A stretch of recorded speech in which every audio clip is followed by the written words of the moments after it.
enrichir votre vocabulaire. Comprendre plusieurs sens d'un mot ne signifie pas que vous avez la main rompue à ses traits sémantiques contextuels ou aux collocations lexicales. Les mots différents, lorsqu'ils sont côte à côte, semblent vides de sens. Mais en fait, ils apportent des significations strictes qui ont une nuance fraîche et émotionnelle. Ce que vous devez améliorer maintenant, ce sont les expressions françaises. Cette vidéo va vous présenter quelques expressions fantastiques et vraiment pratiques. Ça marche!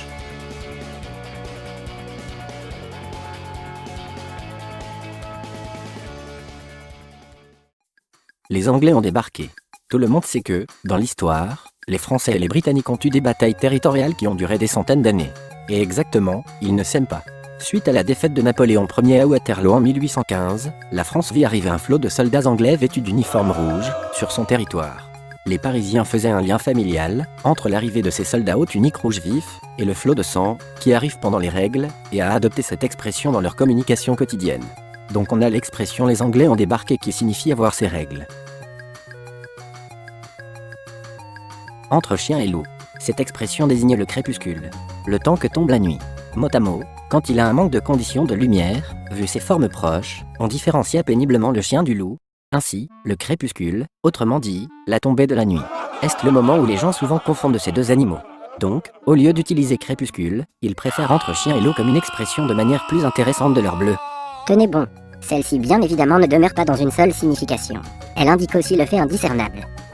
Autrefois, le chien symbolise le temps du jour, la lumière, une âme sécurisante et ce qui est de bonne humeur.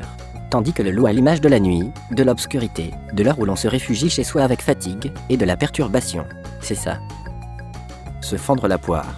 Cela signifie beaucoup s'amuser. Mais pourquoi ? Viendrait de la fameuse caricature, faite par Charles Philippon en 1832, qui représentait la tête de Louis-Philippe avec la forme d'une poire. Le caricaturiste s'en est donné à cœur joie, et rendait une image de roi et l'art omniprésent tout au long de cette époque. Une autre explication. Imaginez.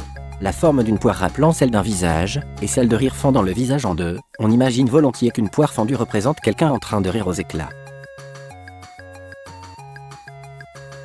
Pourquoi on dit la tête de Turc ? Cette expression nous vient du 19e siècle dans des fêtes foraines.